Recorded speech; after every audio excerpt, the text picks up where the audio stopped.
What's up, Capstone family? This is Ed Drummond coming at you on this Friday, the 21st of October, 2022. Hey, just coming to bring you the weekly update, as I'm sure you are waiting for it, because this has been another amazingly interesting week in real estate.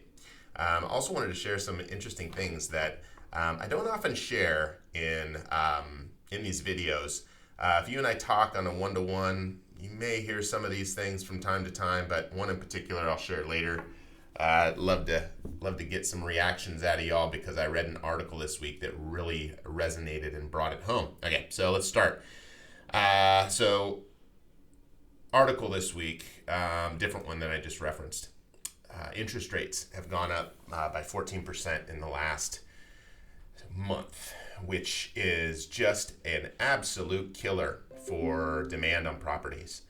And right now people are worried that the prices are going to fall and everything's going to tank, and it's like, all right, let's really kind of look at that. And I rely heavily on the data from our friends over at Cromford Reports for this, because they really do a great job of presenting the information in a way that people like me can understand.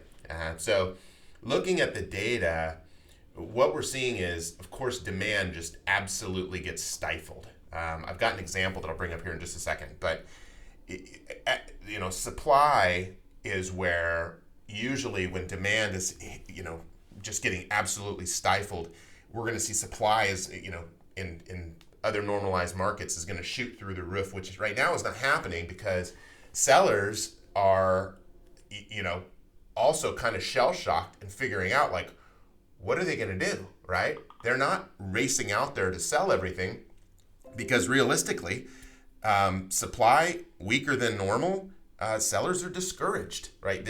We're hitting that part in the market now after 3 months, 4 months of this, that sellers are really getting discouraged in this market, which makes it more of a buyer's market. For those people that are looking, for those that have the ability to purchase right now, it's not a bad market because they're negotiating, they're getting better deals. The other piece about selling is, hey, if you're selling your primary residence, where the heck are you going to go, right? Let's give an example. All right, so let's say you bought a property for $350,000 like 3.5, 4 years ago.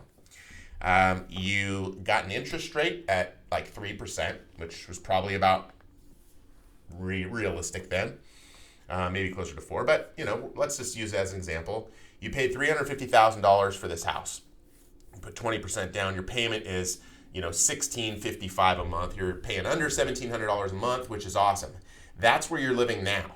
You are paying $1,700 all in on this property, and the value since you purchased it has gone up to $500,000, right? So now you got $150,000 of equity plus your original down payment of 20%. So you've got some pretty substantial equity in this property. You're like, hey, let me just go and sell this place. Well, the question becomes, now where interest rates are, you can look online and see where they are yourself. I'm seeing numbers on bank rate and those types of things talking about over 7%. The issue with that is that doesn't include the fees and everything that are associated with the rates that they're quoting you. So oftentimes people right now are getting in the 8s. So people getting in the 8s for interest rates, and I know I'm not supposed to be talking about rates, but that's just insanity. So let's use that example. Now you sell your house for $500,000, right? You want to use the down payment to purchase your next one, but at 8%, your payment with 20% down on a $500,000 home, just an equivalent home, goes from the $1,655 you were paying to $3,400 plus. What is that all about? That's the issue. Doubles the payment for people who are now locked in their properties with amazing interest rates. If we got interest rates here in the last 5 years, you're sitting pretty.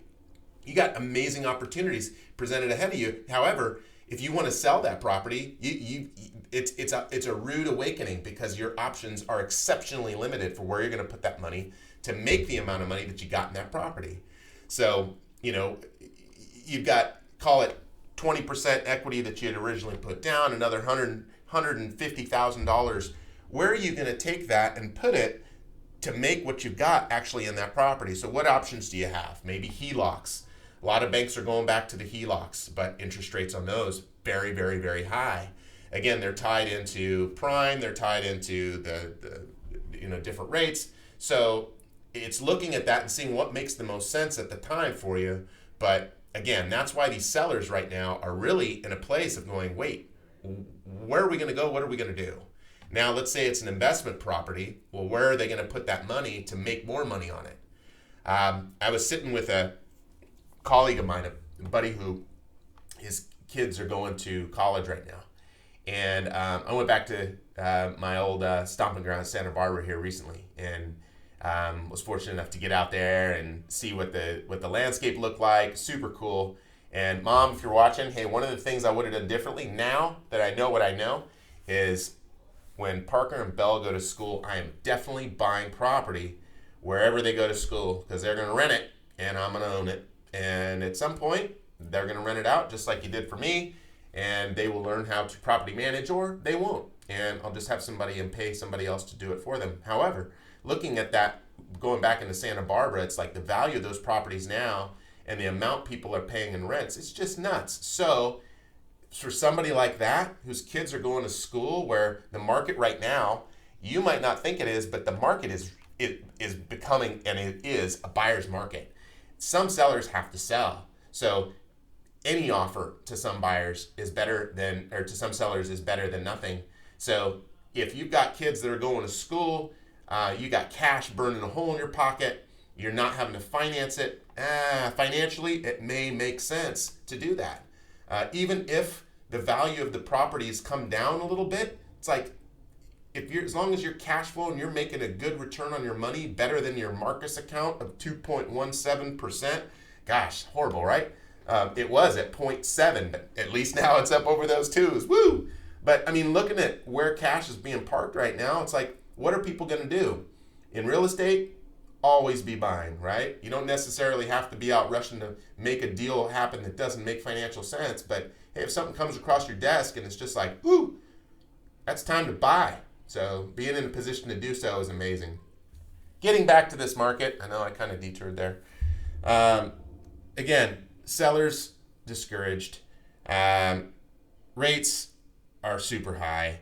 Why aren't prices dropping? Because, demand, of course, has waned. However, the supply isn't shooting through the roof because as long as we don't see this huge spike in supply, and at this point, where would it come from? I don't know. I think we're just going to keep trudging through this. Interest rates, it sounds like they're going to go up one more time before the end of the year. And after that, I heard someone much smarter than me on the lending side this morning tell me that they think that rates by the middle of next year will be back down in the fours. And I thought that would be amazing. So this would be a quick little blip in history. We would all be looking at it. But again, I know I'm rambling, but this is one of those moments where it's just an interesting place to be in real estate. Hug your realtor.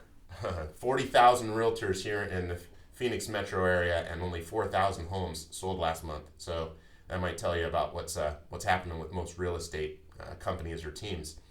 Fortunately, here at Capstone, we do a lot of property management, and it's amazing. We built ourselves well. I don't want to say we're recession-proof, but it definitely feels better than as if I was counting so much on real estate sales to keep us going. This year has not been as strong as those in the past. An interesting thing, I brought it up earlier. So I read this article, and this article I was reading, I was talking about real estate companies that were being held hostage, and different things were happening to their companies, and something just happened to us recently, and I wanted to share it. I'd never ever heard of something like this before, but somebody ported away our main phone line, and fortunately, the relationships that we have got this handled within one business day, which was amazing. So for those of you that did not know, our 4660 number was no longer ours for about, I think it was just less than 24 hours. But woo, was I sweating. Wow, that was a good one. Whoever did that, we got you back, because at less than 24 hours was an amazing turn time. Thank you so much to the teams that were able to make that happen. But yeah, companies being held hostage or ransom for, phone numbers or emails or something like that. It's like I'd never even heard of such a thing, but it did happen to us. It wasn't that long ago either.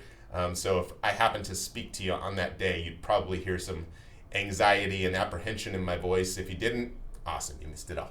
Cool. Hey, thanks so much for watching. Again, stay strong out there. If you're in the real estate business, you know what's going on. And if you do have a lucky real estate person in your life, give them a hug, as that's probably needed right now. Appreciate you.